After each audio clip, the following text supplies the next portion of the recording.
Yes war breaking news చూస్తున్నాం. పాకిస్తాన్ ను సంక్షోభ భయం వెంటాడుతోంది. పాకిస్తాన్ లో చమురు సంక్షోభం నెలకొంది. పాకిస్తాన్ రాజధాని ఇస్లామాబాద్ లో పెట్రోల్ బంకులు బంద్ అయ్యాయి. 48 గంటల పాటు పెట్రోల్ బంకులు మూసివేశారు. పాకిస్తాన్ వ్యాప్తంగా ఇంధన కొరత ఏర్పడింది. దీంతో ప్రభుత్వం ప్రజలను అప్రమత్తం చేస్తోంది. పాక్ ఆర్థిక వ్యవస్థ కూలిపోయే ప్రమాదం ఉందని అంచనాలు వెలువడుతున్నాయి.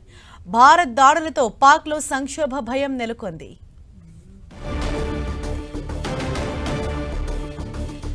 పాకిస్తాన్ లో సంక్షోభ భయం వెంటాడుతోంది. పాకిస్తాన్ లో చమురు సంక్షోభం నెలకొంది. పాకిస్తాన్ రాజధాని అయిన ఇస్లామాబాద్ లో పెట్రోల్ బంకులన్నీ మూతపడ్డాయి. 48 గంటల పాటు పెట్రోల్ బంకులను మూసివేశారు. ఇక పాకిస్తాన్ వ్యాప్తంగా ఇంధన కొరత ఏర్పడింది. దీంతో ప్రభుత్వం ప్రజలను అప్రమత్తం చేసింది. పాక్ ఆర్థిక వ్యవస్థ కూలిపోయే ప్రమాదం ఉందని అంచనాలు వెలువడుతున్నాయి. భారత్ దాడులతో పాక్ లో సంక్షోభ భయం నెలకొంది. ఇప్పటికీ ఆర్థిక పరంగా పూర్తిగా చితికిల పడిపోయిన పాకిస్తాన్ ఇప్పుడు ఇంధన నిల్వలు కూడా అయిపోవడంతో పెట్రోల్ బంకులన్నీ కూడా మూసివేసింది. 48 గంటల పాటు పెట్రోల్ బంకులను మూసివేస్తూ ఆదేశాలు జారీ చేసింది. దీనిపైన ప్రజలను సైతం పాక్ ప్రభుత్వం అప్రమత్తం చేసింది. పాక్ ఆర్థిక వ్యవస్థ కూలిపోయే ప్రమాదం ఉందని అంచనాలు వెలువడుతున్నాయి. ఇప్పటికే అక్కడ తీవ్ర ఆర్థిక సంక్షోభం నెలకొంది. పాకిస్తాన్ ప్రజలు తినడానికి తిండి కూడా లేనటువంటి సిచ్యుయేషన్ కొన్ని ప్రాంతాల్లో మనకు స్పష్టంగా కనిపిస్తోంది. ఈ నేపథ్యంలో సంక్షోభ భయం అన్నది పాకిస్తాన్ వెంటాడుతోంది. పాకిస్తాన్ లో చమురు సంక్షోభం నెలకొంది. ఇప్పటికే అక్కడ ఇంధన కొరత ఏర్పడటంతో 48 గంటల పాటు పెట్రోల్ బంకులను మూసివేశారు.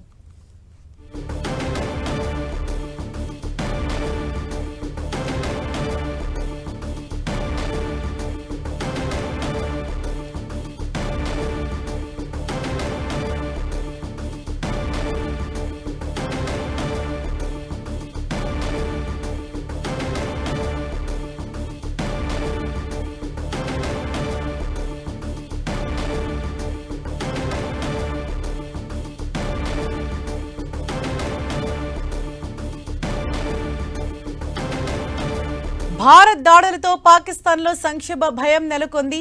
మనం టీవీ స్క్రీన్ పైన చూడొచ్చు. పూర్తిగా కూడా చమురు సంక్షోభంతో పాకిస్తాన్ ఇప్పుడు విలువెల్లాడుతోంది.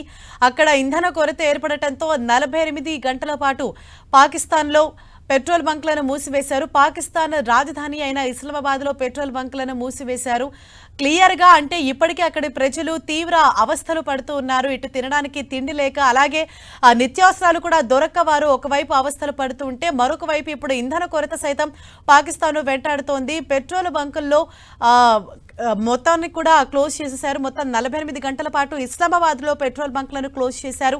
ఇప్పటికీ ఆర్థిక వ్యవస్థ పూర్తిగా అక్కడ చితికిల పడింది. మరోవైపు ఇప్పుడు ఇంధన కొరత కూడా పాకిస్తాన్ వెంటాడుతోంది. అంటే రోజు రోజుకి కూడా పాకిస్తాన్ అంతకంతకు సంక్షోభంలోకి కూరుకుపోతోంది.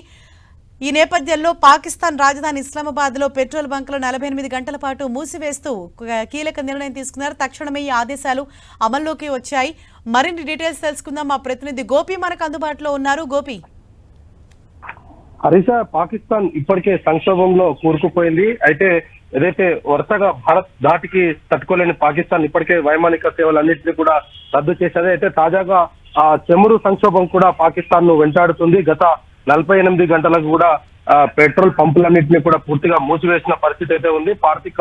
ఏదైతే ఆర్థిక వ్యవస్థ పూర్తిగా కుప్పకూలిపోవడం జరిగింది. ఇప్పటికే చమురు నిల్వ లేకుండా ఉండడం. సాధారణంగా యుద్ధాల కంటే ముందే దాదాపు 230 రూపాయల వరకు కూడా లీటర్ పెట్రోల్ పాకిస్తాన్ లో ఉండేది. అటువంటిది ఇప్పుడు పూర్తిగా చమురు నిల్వలు లేకపోవడంతో, విదేశాల నుంచి చమురు రాకపోవడంతో కూడా ప్రస్తుతం 48 గంటల పాటు పెట్రోల్ పంపులన్నింటినీ కూడా మూసివేయడం జరిగింది. అయితే యుద్ధం జరుగుతున్న నేపథ్యంలో పెట్రోల్ పంపుల సమీపంలో కూడా ఏదైనా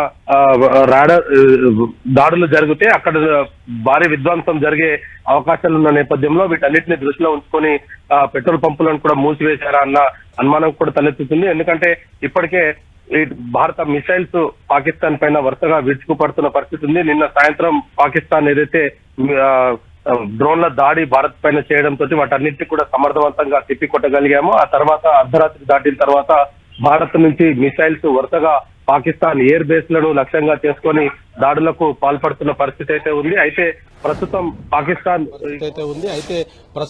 పాకిస్తాన్ ఇటు ఇప్పటికే ఆర్థిక సంక్షోభంలో ఉన్న పాకిస్తాన్ పూర్తిగా మరొకమారు ఈ యొక్క చమురు నిల్వలన్నీ కూడా లేకపోవడము, ఇతర దేశాల నుంచి చమురు కొనుక్కోలేని పరిస్థితి, ఒకవైపు యుద్ధం ఉండడము, ఉన్న డబ్బులన్నీ కూడా యుద్ధానికే ఖర్చు పెట్టాల్సిన పరిస్థితిలో ప్రస్తుతం పాకిస్తాన్ ఉన్న నేపథ్యంలో దాదాపు 48 గంటల వరకు కూడా పెట్రోల్ పంపులను మూసివేస్తున్నారు.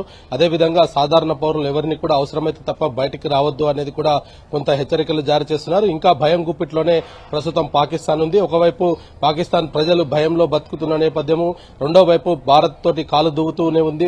ఈ రోజు ఉదయం నుంచి కూడా మిసైల్స్ ను వరుసగా భారత్ పైకి వదులుతున్నాయి. వాటన్నిటిని కూడా భారత రక్షణ వ్యవస్థ పూర్తిగా నిర్వీర్యం చేస్తుంది. ఎప్పటికప్పుడు ఇటు డ్రోన్లతోటి కానీ మిసైళ్లతోటి కానీ భారత్ పై వస్తున్న ప్రతిసారి కూడా భారత్ వాటన్నిటిని కూడా నిర్వీర్యం చేస్తుంది. అయితే వీటన్నిటితోటి కూడా పాకిస్తాన్ ఉక్కిరిబిక్కిరి అవుతున్న నేపథ్యంలో ఈ చమురు నిల్వలు లేకపోవడం అనేది కూడా ప్రస్తుతం పాకిస్తాన్ ని మరొక తలనొప్పిగా మారిందని చెప్పుకోవచ్చు. చమురు నిల్వలు లేకపోవడం, సాధారణ పౌరుల నుంచి ప్రభుత్వానిపైన తీవ్ర వ్యతిరేకత రావడం అనేది కూడా జరుగుతుంది. కాబట్టి పాకిస్తాన్ కు ఇది మరొక తలనొప్పిగా మారే అవకాశాలు అయితే కనపడుతున్నాయి.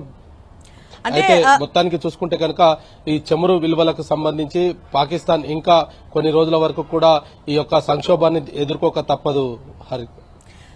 ఎస్ గోపి, అంటే మరోవైపు ఇప్పటికే ఎయిర్పోర్ట్స్ సైతం క్లోజ్ చేసేశారు. ఇప్పుడు ఇంధన కొరత వల్ల 48 గంటల పాటు పెట్రోల్ బంక్లను సైతం క్లోజ్ చేస్తున్నారంటే ఒక్కొక్కటిగా అక్కడ మనం ఆ డౌన్ ఫాల్ ఏ విధంగా జరుగుతుందో మనం చూసుకోవచ్చు. సో ఇప్పుడు ప్రెసెంట్ అక్కడ నెలకొన్న సిచ్యుయేషన్ ఏంటి అంటే భారత్ అక్కడ ఎన్ని ఎయిర్ బేస్ల పైన అటాక్ చేసింది, ఏ ఏ ప్రాంతాలు అటాక్ చేసింది?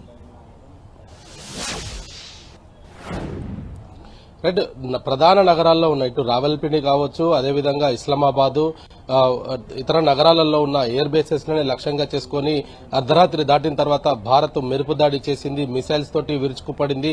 అయితే ఈ దాటికి పాకిస్తాన్ పూర్తిగా ఎయిర్వేస్ కి సంబంధించిన అన్ని సేవలను కూడా నిలిపివేస్తూ అధికారిక ప్రకటన కూడా చేయడం జరిగింది. ఈ రోజు మధ్యాహ్నం 12 గంటల వరకు ప్రాథమికంగా అయితే ఈ యొక్క ఎయిర్ సర్వీసెస్ ని నిలిపివేస్తున్నామని చెప్పారు. కానీ అది పూర్తిగా క్లోజ్ అయ్యే పరిస్థితి అయితే కనపడుతుంది. అంతర్జాతీయ విమానాలకు పాకిస్తాన్ కొంత ఎయిర్ బేస్ ను ఉండడంతో ఏదో ఒక వ్యూహంగా మాత్రం పాకిస్తాన్ దాన్ని వేచి ఉంచాలనుకుంది. కానీ భారత్ దాడికి పాకిస్తాన్ ఎయిర్ బేసెస్ అంతా కూడా పూర్తిగా ధ్వంసం అవడంతో విమాన సర్వీసులన్నింటినీ కూడా రద్దు చేస్తూ నిర్ణయం తీసుకోవడం జరిగింది. మరొక వైపు పాకిస్తాన్ ప్రధాని కూడా అత్యవసర భేటీ అవుతున్నారు.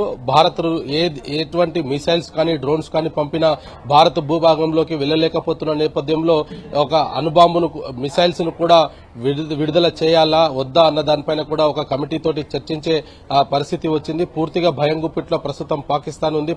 ఓటమి అంచున ఉన్నప్పటికీ కూడా పాకిస్తాన్ మరొకసారి కూడా భారత్ పైన దాడికి ప్రయత్నాలు చేస్తూనే వస్తున్నాయి. ఉన్న చమురు నిల్వలు కావచ్చు, తర్వాత ఆర్థిక సంక్షోభం కావచ్చు, నిత్యావసర వస్తువుల రేట్లు పెరగడం కావచ్చు, ఇవన్నిటిని కూడా గాలికి వదిలేసి భారత్ తోటి యుద్దం చేయడమే ప్రధాన లక్ష్యంగా పాకిస్తాన్ ప్రజలను కూడా గాలికి వదిలేశారు. అటు ఇండియాలో ఉన్న భారత పౌరులను లక్ష్యంగా చేసుకుని కాల్పులకు పాల్పడుతున్నారు. సో ప్రజా సంక్షేమం కంటే యుద్దం చేయడమే వాళ్ళ ప్రధాన ఉద్దేశంగా అయితే మనం భావించవచ్చు. అయితే వీటన్నిటికీ కూడా భారత్ ధీటైన సమాధానమే ప్రస్తుతం అయితే చెప్తుంది. హరిత. Right, thank you Gopi.